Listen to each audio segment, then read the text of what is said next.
primeira igreja presbiteriana em Petrolina. Uma igreja para frequentar, muito mais uma família para pertencer.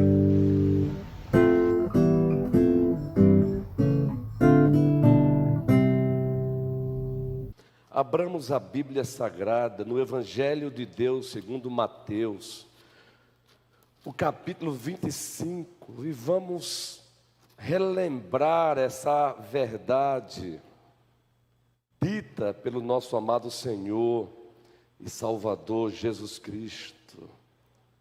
Observe aí, a partir do versículo 41, Mateus 25, versículo 41. Esse texto faz parte da parousia de Cristo, da volta de Cristo. É um texto que narra o que Cristo fará quando Ele voltar, o que Ele vai fazer quando Ele voltar. E qual será um dos seus discursos? Qual será uma das suas falas? Uma das suas falas será essa daí. Vamos ler todos juntos?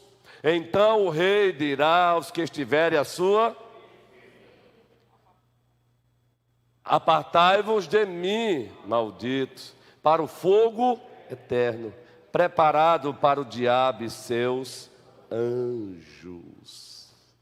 A doutrina do inferno, que aí nos é apresentada como fogo eterno, ela é bíblica, é uma doutrina verdadeira. Mas essa sociedade pós-moderna, totalmente secularizada, ela ataca essa doutrina. A doutrina do inferno está sob ataque. Sob ataque do secularismo. Mas o pior é que ela está sob ataque também na igreja. Contudo, a doutrina do inferno sobreviverá a todos esses ataques.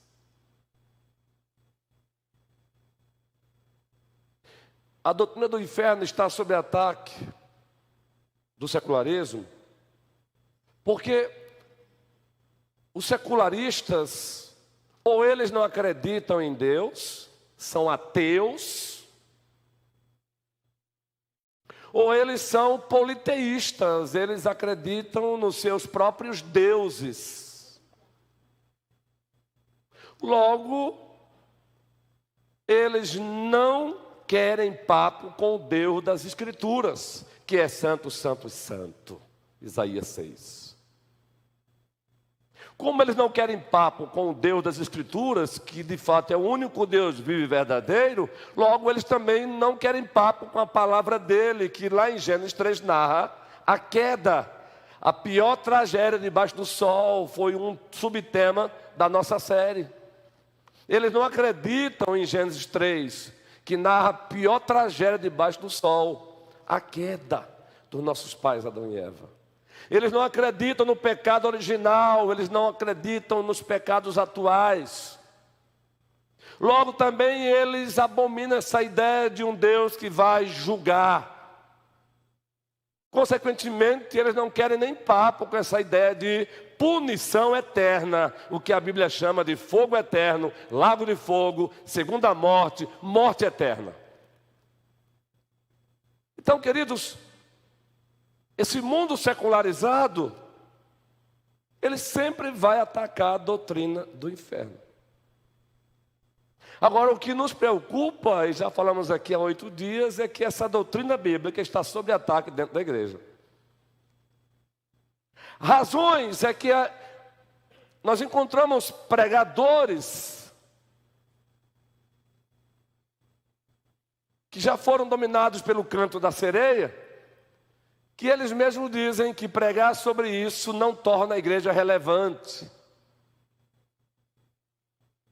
Pregar sobre o inferno não torna a igreja relevante.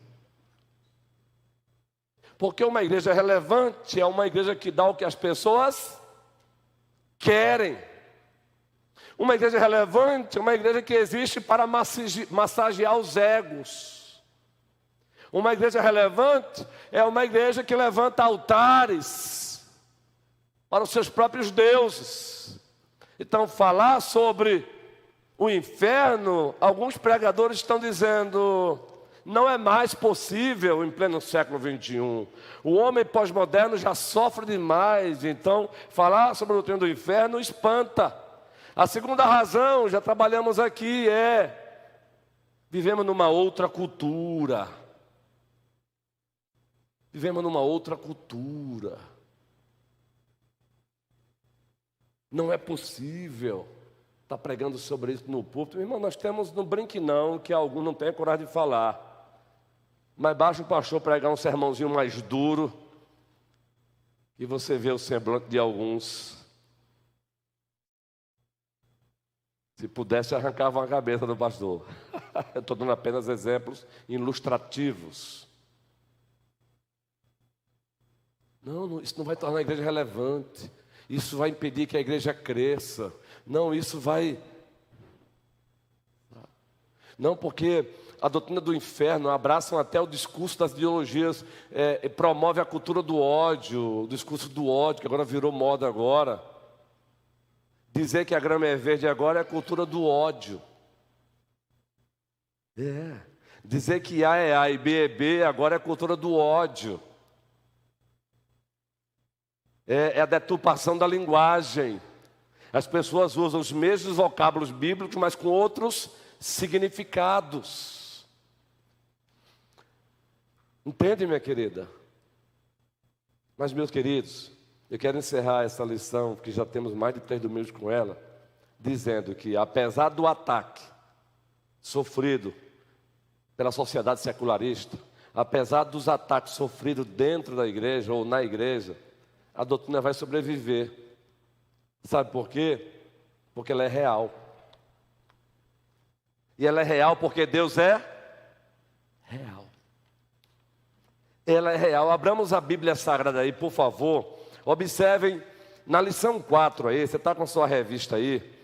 Observem na lição 4, na Lucas 16, a partir do versículo 27. Observe aí essa parábola. Por que vai sobreviver? Porque é uma doutrina ensinada nas Escrituras, ensinada pelo próprio Senhor Jesus Cristo, usando parábolas ou não. Lucas 16, é isso? A partir do 27. Observe aí. Então replicou o pai. Vamos ler o que está antes aí, senão vai ficar um pouquinho fora de contexto a leitura. Deixe-me abrir aqui na minha Bíblia, Lucas 16, correto? Deixe-me procurar aqui o versículo anterior, que vai nos deixar um pouco mais contextualizados. Lucas 16, a partir do versículo 19 é melhor. Ora, havia certo homem rico que se vestia de púrpura e de linho finíssimo, e que todos os dias se regalava esplendidamente. Havia também certo mendigo chamado Lázaro, coberto de chagas, que jazia à porta daquele. E desejava alimentar-se das migalhas que caíam da mesa do rico, e até os cães vinham lamber-lhe as úlceras. Aconteceu, morreu o mendigo, e ser levado pelos anjos para o seio de Abraão. Morreu também o rico e foi sepultado. Agora observe, gente, no inferno, estando em tormento, levantou os olhos e viu ao longe Abraão e Lázaro no seu seio. Então, clamando, disse: Pai Abraão, tem misericórdia de mim, e manda a Lázaro que molhe água à ponta do dedo e me refresque a língua, porque estou atormentado nesta chama. Disse, porém, Abraão: Filho, lembra-te de que recebestes os teus bens em tua vida, e Lázaro igualmente os males. Agora, porém, aqui ele está consolado, tu em tormento.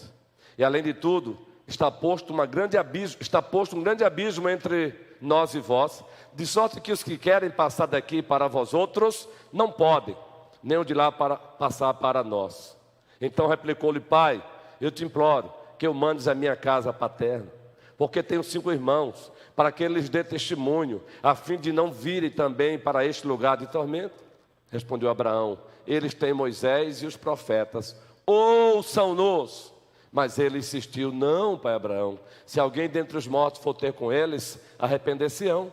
Abraão, porém, lhe respondeu: Se não ouve a Moisés e aos profetas, tampouco se deixarão persuadir, ainda que ressuscite alguém dentre os mortos. É uma parábola.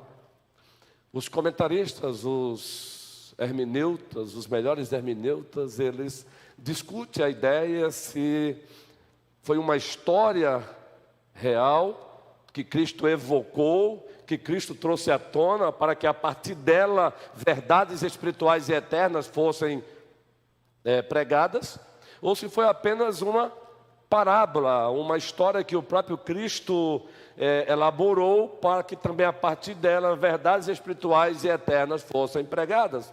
Não há nenhum problema. Aqueles que acreditam que os personagens nessa história foram pessoas reais, não vai afetar em nada as verdades que Cristo quis passar. E aqueles que acreditam que foi apenas uma parábola, uma história que Cristo elaborou, para a partir dela transmitir verdades espirituais e eternas, também não vai afetar em nada, porque as mesmas verdades, a verdade que ele quis compartilhar, a verdade que ele quis pregar, ele pregou. Então vejam que essa discussão hermenêutica, ela não afeta o propósito do texto, o propósito do discurso de Cristo, que é dizer que existe o que, gente? Existe um lugar de tormenta, existe vida após morte. Primeiro, existe vida após morte. Segundo, existem dois lugares nessa pós-morte: ou céu, paraíso, ou inferno, lago de fogo, morte eterna. E aqui eu estou sendo bem sucinto mesmo, resumindo bem, porque tem alguns detalhes aqui dentro da escatologia que eu não vou entrar aqui nessa questão, que é o estado intermediário. Porque quem já parte aqui sem Cristo já vai para um estado intermediário. Nesse estado intermediário já é lugar de tormenta, mas ainda não é o lago de fogo. Mas eu não vou entrar aqui nessa questão do estado intermediário. Eu já quero ir para o estado eterno mesmo. Então Cristo está dizendo: existe vida após morte. Segundo, a partir do que vocês fizeram aqui, vocês sofrerão as consequências lá, nessa vida após morte. E as consequências serão um estado eterno de beatitude, de felicidade eterna, que tem como essência a presença eterna de Deus, ou um estado de infelicidade, de penalidade eterna, que tem como essência beber eternamente da ira de Deus. Vejam, Deus ele vai estar tanto nos céus com a sua graça absoluta, mas vai estar também no inferno derramando eternamente a sua ira. Então a mensagem da parábola nos conta isso, meus irmãos. É simples. Essa é aquela parábola que é muito apropriada também para pregar num bambuzinho, pregar nas ruas, nas praças e nas casas. Agora, pregar com o objetivo de dizer para as pessoas: por favor, atentem, ouçam. Nós não queremos ir para o lago de fogo, não queremos sofrer o fogo eterno, mas também nós não queremos que vocês sofram isso. Mas entendam, prestem bem atenção. Para vocês não sofrerem esse lago de fogo, atentem para esta verdade. E precisamos dizer essa verdade. Então, queridos, não adianta. Quem foi que mais falou sobre o inferno nas Escrituras? Quem foi? Foi simplesmente Jesus. N.T. Wright, um teólogo britânico, escreveu um livro, Simplesmente Jesus, livraço. Porque, queridos, é incrível, Wanda, nós temos a tendência, Daniel, D-I-Z. Alguém sabe quem é D-I-Z aqui? Deise, carinhosamente, é a esposa do Daniel. Deise ou Deise, a Deise é por minha conta, viu, bandinha? É Deise, Deise, né? Carinhosamente, né?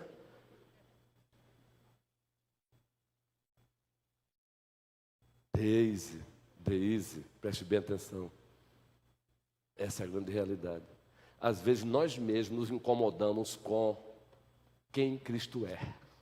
Como é que é, pastor? Às vezes nós mesmos ficamos incomodados com algum discurso de Cristo na Escritura. Não temos a coragem de dizer. É, Nanda. É, Preciosinho. Diácono Júnior. Os outros também são, por favor, Paulinho. Você é preciosinho também. Calma. Paulinho é uma bênção. É, guerreiro. Olha, quer ler um bom livro sobre a pessoa de Cristo? Sobre isso que eu estou falando agora, leia o livro de John MacArthur, A Outra Face de Cristo. John MacArthur, A Outra Face de Cristo. E John MacArthur escreveu esse livro, sabe por quê? Ele percebeu que dos próprios púlpitos e os próprios cristãos estavam tendo uma certa vergonha de Cristo e dos seus discursos. E começando a reinterpretá-los, a ressignificar. Agora virou moda. Eita, é verdade. Eu preciso ganhar. Quanto é, Lúcio, Diácono Lúcio? Quanto é, guerreiro? Por segundo? 2 centavos só? 2 centavos para eu não sair desse quadrado aqui, viu, gente? Eu amei essa ideia. Até hoje eu estou sorrindo, mas sorrindo de forma gostosa mesmo, porque eu amei. E aí já olhou para mim agora e disse. Eu digo, agora deu, meu amigo. Depois, né? Porque eu olho para o Lúcio, quando eu olho para ali eu faço. Aí agora eu olhei para a Jada e ela disse, agora deu certo. Você combinou com ela, foi, Diácono Luciano? Isso. Então leiam esse livro, John MacArthur, A Outra Face de Cristo, porque aqui e acolá é isso que se fazem. As pessoas pegam a massa de modelar e transformam no Cristo que elas querem. Num Cristo mais palatável, num Cristo mais degustável, num Cristo que não vai espantar o meu amigo, num Cristo que não vai espantar a minha amiga, no Cristo que não vai espantar meu namorado, no Cristo que não vai espantar o meu marido. Ei, ou você se rende ao Cristo verdadeiro, ou você não está se rendendo a Cristo nenhum. A outra face de Cristo. De fato, isso também, é isso mesmo, Flavinha, isso. A outra face, eu falo, eu uso às vezes esse trocadilho, está corretíssimo, até para a pessoa procurar lá. A outra face de Jesus. Flávia lê, viu? Muito bom esse livro, Flávio. E foi o mesmo John MacArthur que nessa mesma trilha escreveu outro livro, um livraço antigo, Com Vergonha do Evangelho. O mesmo autor, Flávio, Com Vergonha do Evangelho. Como assim com vergonha do Evangelho? Com vergonha do que o Evangelho diz. E aí você encontra igrejas hoje tentando, eu acho que, eufemizar. Meu amigo, essa liderança é top, não, guerreiro? Isso. Oi? Meu amigo, aqui também é cultura, Deus seja louvado, é isso aí. É cultura, a primeira igreja presbiteriana também é cultura, é crescimento, é avanço. E isso, guerreiro. E aí querendo dar vamos dar um jeitinho aqui, rapaz, porque lembra daquele discurso de Cristo em João capítulo 6? Rapaz, os próprios discípulos disseram, duro é este discurso. Preste bem atenção, gente. O colégio apostólico em preparação desse, duro é este discurso.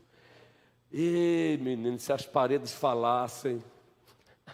Aqui é só ilustrativo, viu, gente? Por favor. Se as paredes falassem, se as paredes fofocassem, hein? O momento fofoca das paredes. É quando as famílias saem do culto, chegam em casa, botam a Bíblia na mesa e começa o bate-papo. O que acharam do culto? O que acharam da pregação? Menino. Ainda bem que as paredes não falam, porque aí a gente ia morrer doente. Ilustrativamente falando. Porque fizeram isso com Cristo. Duro é este discurso. Com esse discurso assim, não vai, viu, mestre? Queridos, quando eles disseram isso, eles não disseram do nada não. Eles estavam censurando. Preste bem atenção. Eles estavam censurando Jesus Cristo. Pode, Carla Gil? Fabiana Almeida, pense em um casal abençoado de Deus. Eles estavam censurando Jesus. Aí Jesus, com um problema de identidade, Senhor, me permita agora usar o teu nome para dar uma ilustração. Isso aqui pensando no terceiro mandamento. O que é que diz o terceiro mandamento? Teu nome é Ivan. Aí Jesus, preocupado com a sua popularidade, porque a moda agora é essa, não? Há uma exacerbação quanto à popularidade.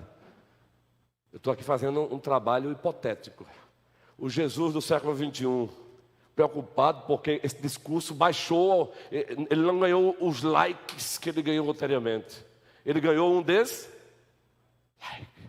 Ele olhou o Facebook dele e disse: eu perdi 10 milhões de seguidores com esse discurso. Gente, é uma linguagem anacrônica, mas necessária. Isso é criatividade homilética, viu? Nós aprendemos isso. Reverendo Abraão, eu abri meu Instagram e eu tinha 10 milhões, eu estou com 5 e foi depois da pregação de ontem. Aí Jesus Cristo, o Jesus do século XXI, o Jesus fabricado até por algumas igrejas hoje. Eita! Aí você vai para João 6. Peraí, deixa eu abrir aqui. Aí ele olha para os seus próprios discípulos que haviam censurado ele. E ele diz o quê? Me perdoe, realmente eu estava hoje, não estava bem, sabe? Eu estava zangado, estava com raiva. Oi? Eu exagerei. Não, Senhor, tudo bem, isso acontece. É só maneira aí, porque senão, ó. Não, querido. Não. Foi que ele disse para os discípulos, depois que censuraram ele. Repito, é uma censura. Eles disseram: duro é este discurso, quem pode suportar? Ele não está elogiando, não, eles estão dizendo: vai ficar sozinho. Ele vai ficar sozinho. Uma vez pastoreando uma igreja no interior de Pernambuco, uma série de sermões, alguém disse para um outro: se ele continuar pregando assim, a igreja vai se esvaziar. Isso chegou ao meu conhecimento. Aí eu falei sozinho: vai não, porque eu estou pregando a palavra de Deus e Deus se responsabiliza pela palavra dele. Sabe o que aconteceu? A igreja começou a crescer. Porque Deus se responsabiliza pela sua própria palavra. Deus se responsabiliza com a sua própria palavra. Foi o contrário. Mas é gostoso quando você vê o próprio Deus respondendo essas pessoas assim, né? E a igreja começou a crescer, uma cidadezinha pequena, 10 mil habitantes, crescendo, Casclatecumo, avançando, e a mensagem sem subtrair nada, sem adicionar nada. Sabe por quê? É o evangelho de Deus que salva, Camuel. É o evangelho sem subtração, é o evangelho sem adição. Nós não estamos aqui para criar um fã-clube para nós mesmos. Nós estamos aqui para fazer discípulos de Jesus Cristo.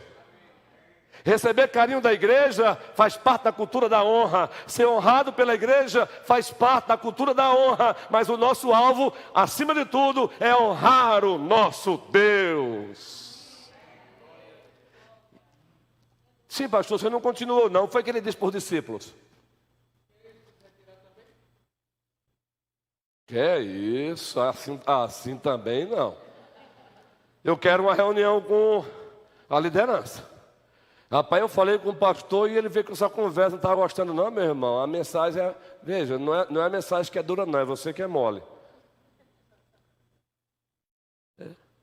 Não, eu vou pedir, eu vou falar com o presbítero César. Gente, aqui é ilustrativo, aqui é para descontrair, viu gente? Graças a Deus, está tudo bem. Eu vou falar com o presbítero César. Depois eu vou falar com o presbítero Clécio. Depois eu vou falar com o presbítero Moisés. Depois eu vou falar com o presbítero Humberto. Para dar um jeito aí, assim não dá não. Graças a Deus que são homens de Deus. Graças a Deus também que são discípulos de Cristo. E eles vão dizer, o quê? Oxente, que o pastor continue. Primeiro é porque nós estamos com o Supremo Pastor da igreja. E ele está falando a palavra do Supremo Pastor da igreja. Deus te abençoe, meu irmãozinho. Deixa eu dar um cheiro em você. A gente pode dizer a verdade com carinho. E minha irmã, está doendo, ele vai continuar pregando, meu amor, porque é a palavra do Supremo Pastor. Deixa eu dar um cheirinho na testa. Oh, delícia. Amém. Então, queridos, a doutrina do inferno vai sobreviver. Ela vai sobreviver, independentemente das pessoas concordarem ou não concordarem. E a razão é simples. Porque Deus é real. O Deus que pregamos, que é santo, santo, santo, Ele é um Deus real. Segundo, Ele cumpre o que Ele promete fazer. Ele cumpre. Ele cumpriu no passado, está cumprido no presente e cumprirá no porvir. Ele havia dito, antes de Cristo nascer, que Cristo nasceria de uma virgem. Cristo nasceu de uma virgem. Ele havia dito que ele nasceria em Belém, ele nasceu em Belém. Cristo disse que ele morreria, mas também ressuscitaria. Ele morreu e ressuscitou. Deus havia dito. Pastor. Pode falar, Deus havia dito que ele subiria aos céus, e ele subiu. E Deus disse que ele vai voltar. Presbítero César. A questão de falar sobre o inferno, né, e a gente ouve pouco, inclusive nas igrejas reformadas, seja justamente como a forma tem sido apresentada sobre isso, não é? Então, ou como é apresentado de uma maneira geral, não é? Sabe, de um medo, de um evangelho, de uma conversão por medo, e não uma conversão gerada por conta do conhecimento correto da graça de Deus, né? Então, né, você vai para o inferno, já é muito, né? Então, tem que se entender de fato o que é inferno, o que é céu, né? E qual é a proposta de Cristo quando se fala sobre isso. Excelente, guerreiro. E Carlos falou sobre isso há 8 dias, foi isso, Carlos? Foi. Isso não significa, agora mais uma vez reforçando com a fala do presbítero César, isso não significa que algumas igrejas não tenham deturpado também a pregação dessa doutrina.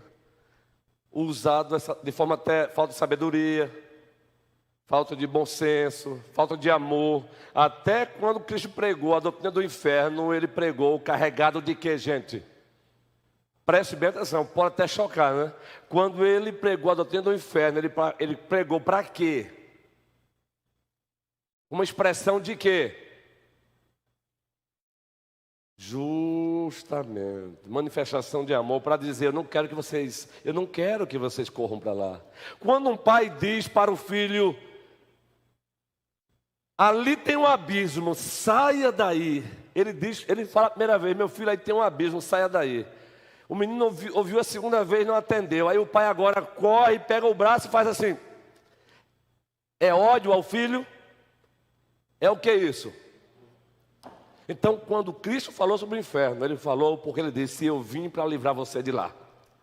É isso aí que o presbítero colocou. A gente não pode pregar sobre uma doutrina do inferno sem deixar de apresentar que Cristo veio para que você não vá para lá. Cristo veio para que você não vá para lá. Isso é maravilhoso. É que os reformadores diziam, pregue a lei, mas nunca fique só com a pregação da lei. Conclua com a pregação do Evangelho, da graça. É esse binômio escriturístico, lei e evangelho, lei e evangelho, lei e evangelho. É a mesma coisa, inferno, céu. Inferno, céu. Inferno, céu. Ai, promessa. Ameaça, promessa. Promessa, ameaça. Porque o nosso Deus é justo, mas Ele também é. O nosso Deus é amor, mas Ele também é.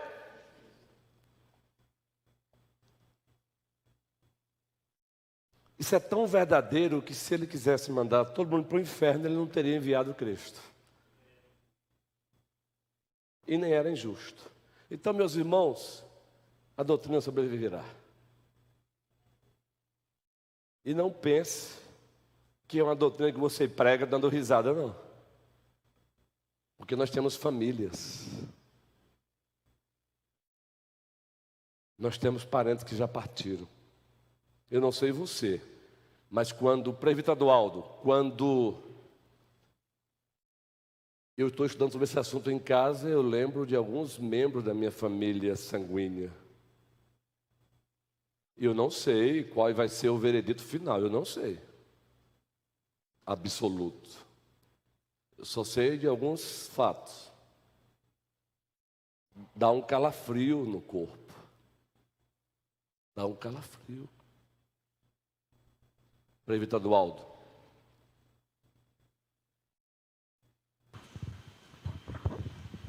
Reforçando ainda o que no Evangelho de João, no capítulo 6, lá no final, quando ele diz: porventura quereis vós também retirar-vos?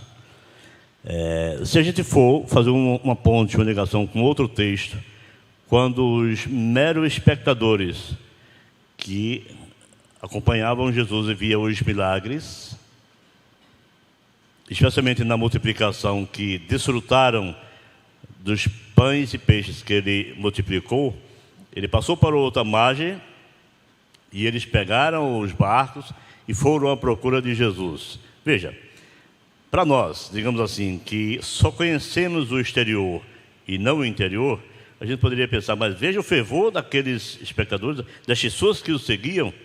Mas Jesus que conhece, chega para ele e diz, eles dizem: mestre, quando chegaste aqui? Aí Jesus rebate e vai logo direto ao ponto e diz: olha, vós viestes aqui não porque de fato estava interessado na palavra para a vida eterna, mas pelos pães e peixes que comeste. Então veja, os espectadores estavam para ver aquilo que Jesus fazia, os milagres que fazia, e também de alguma forma, certo, apontar, mas um compromisso com o Senhor,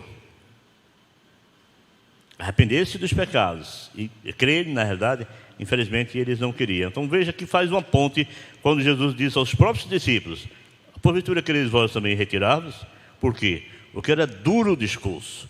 E Jesus chega para ele e diz: olha, vocês não vieram aqui simplesmente para ouvir a palavra e se converterem, mas pelos pães e peixes que vós comestes. Então, infelizmente, a gente sabe que muitos são aqueles que se interessam, que acham importante a palavra boa, mas, infelizmente, quando a gente chega e diz: quem é Jesus para você? Então, a maioria responde: não, ele foi um revolucionário, ele foi um ser diferente dos outros, ele foi um profeta e outras coisas, mas jamais ele vai dizer: ele é meu Senhor, ele é meu Salvador. A sua palavra veio de encontro ao meu pecado e eu reconheço que ele é Deus. Dificilmente só faz, ou só falam, ou só fazemos isto quando de fato somos ovelhas e ouvimos a voz do pastor. Do contrário, mero espectadores. É isso aí, Guilherme. Então queremos encerrar. A nossa promessa é encerrar sempre às 11h10. Não adianta exaustar o nosso povo. Tem almoço, tá bom? Agora eu quero encerrar dizendo uma coisa: esta igreja continua sendo uma igreja ortodoxa. O que significa a palavra ortodoxa? Significa doutrina correta, doutrina bíblica. E a doutrina do inferno é a doutrina bíblica. Então a gente vai pregar. Agora, claro, não basta fazer a coisa certa, tem que fazer da forma certa. É essa relação entre a palavra eficácia e eficiência. Eficácia e eficiência. Você é eficaz em fazer a coisa certa, mas você pode ser ineficiente em não fazer do jeito certo. Então vamos pregar com eficácia, ou seja, vamos pregar a doutrina do inferno, mas precisamos pregar da forma certa, ou seja, com eficiência. Mas também é uma igreja que entende que é lei e evangelho. Vamos pregar sobre o céu, vamos pregar sobre o inferno. Vamos pregar sobre o inferno, mas nunca vamos ficar só com o inferno. Vamos pregar sobre os céus. Que o Senhor prossiga nos abençoando. E como já dissemos, somos uma igreja ortodoxa, doutrina correta. Mas temos mais duas palavrazinhas aí que dá esse equilíbrio para a gente. Qual é a outra palavra? Ortopraxia. O que é isso para aqueles que estão nos visitando? Uma igreja que preza pela prática cristã correta. A prática correta. Praticar o que se confessa. Praticar o que se crê. Isso é ortopraxia. Agora, a igreja pode ser ortodoxa, a doutrina correta, ela pode ser ortoprática, prática correta, e ainda assim ser uma igreja farisaica, ser uma igreja hipócrita, ser uma igreja seca. Como é que é, pastor? O senhor está dizendo que a igreja pode ser uma igreja ortodoxa, doutrina correta, ortoprática, prática correta, e ainda assim ser uma igreja farisaica, uma igreja sem amor? Pode. E é por isso que a terceira palavrazinha, ela é o elo. E me permitam aqui o pleonasmo, elo de ligação. Já para o português ficar bem claro, o pleonasmo às vezes é permitido mesmo no coloquial. Elo é elo. Então me permitam isso. É o elo que liga. A ortodoxia, ortopraxia. Que palavra é essa? Ortopatia. Ortopatia. Um coração dominado pelo amor de Deus. Um coração dominado pelo amor de Deus. É aquele coração que você se torna tapete muitas vezes para o outro pisar, por amor a Ele, mas acima de tudo para a glória de Deus. Você sabe o que é se tornar tapete para o outro às vezes? É o outro passar o caminhão em cima de você, de constrangimento, na frente dos outros, e você às vezes, por amor a Ele, por amor ao Senhor acima de tudo, eu me tornarei tapete. Isso é ortopatia. É não querer vencer a batalha, mas sair vencedor da guerra, para a glória de Jesus Cristo. Então que o Senhor nos abençoe. Se for preciso, se torne tapete, que o outro te pise, mas fique certo que os humilhados serão sempre exaltados, porque Deus é Deus. Fiquemos de pé. Se você quer algo bom à noite, nova série, redescobrindo a cultura da honra. Papais, mamães, filhos, olha, vai ser uma bênção. Não é porque eu vou pregar não, é porque vamos pregar essa palavra de Deus voltada para esse tema. Tá bom? Somos de fato uma igreja para frequentar, muito mais uma família para pertencer. Obrigado, Senhor soberano, por esta amada igreja do Senhor. Obrigado, Senhor soberano. Muito obrigado. Obrigado mesmo, Papai do céu, por este povo querido que é teu. Obrigado pelos visitantes. Obrigado por esta criança que veio nos abraçar, veio nos dar um cafunézinho. Isso aqui é a ação do Senhor.